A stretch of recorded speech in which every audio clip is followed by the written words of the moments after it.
Hello and welcome back to Newsroom Nigeria. This is where we give you hot, fresh, and sizzling news all day long.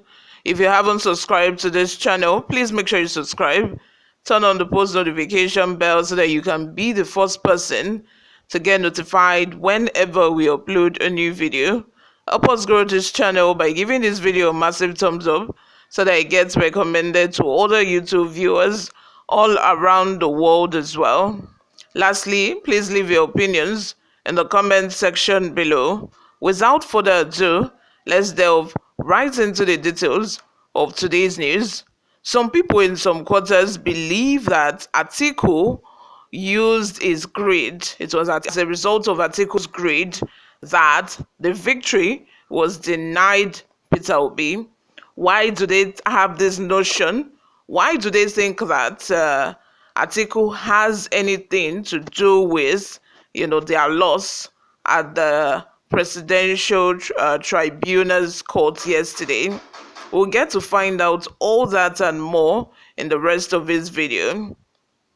Breaking news: Labour Party should not blame presidential election petitions tribunal, but Atiku, whose greed denied them victory. Labour Party should not blame Presidential Election Tribunal court, but Atiku, whose greed denied them victory. One of the founding members of the ruling All Progressive Congress, APC, Osita Okechukwu, has claimed that People's Democratic Party, PDP, presidential candidate in the February 25 election, Atiku Abubakar, is responsible for the defeat of the Labour Party. Newsroom Nigeria reports that Okechukwu, while reacting to the outcome of a presidential election petitions court's judgment in an interview with journalists in Abuja, said as a Buhaist, who has experienced the pain of losing post-election litigations, he fully understands the grief of the PDP, Labour Party and Allied People's Movement, APM. The APC chieftain said although the main opposition PDP had bright chances of bouncing back through the 2023 presidential election, the political greed of the party's candidate, Atiku, denied the party victory and left a massive blow from which it might be difficult to recover. While sympathizing with PDP, Labour Party and APM, the petitioners, particularly supporters of the PDP, Okechukwu said, the Labour Party should not blame the presidential election petitions court, but His Excellency Alhaji Atiku Abubakar, whose hubris and greed combined to deny them victory. He also noted that Atiku's failure to play as a statesman by supporting his former running mate, Peter Obi, or any other southern presidential candidate divided the opposition party.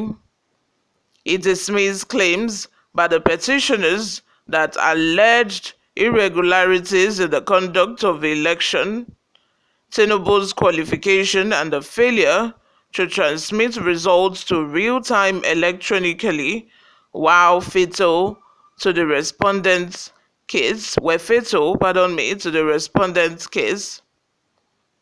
He said those intricate webs could have been resolved if Atiku had obeyed the zoning convention, supported Peter Obi or any other southern presidential candidate. It could have simply and it could be simply an all-southern bout. The weekend masquerade couldn't have emerged. That would have meant that the bulk of votes it garnered could have been credited to PDP.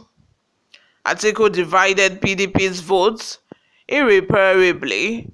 All the votes Labour Party garnered were from the party's stronghold, minus voted warehoused by the former vice president, who naively forgot that northern voters are one of the most sophisticated in the country, but believed that northern electorates would behave like children in a dormitory waiting for directives on how to vote.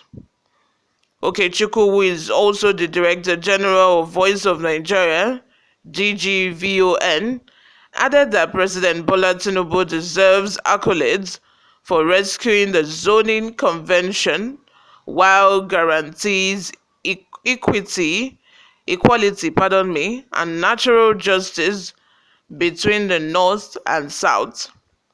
He stated, and I quote, "First and foremost, let me congratulate President Tinubu for rescuing the zoning convention, a ligament binding North and South from unprecedented assault.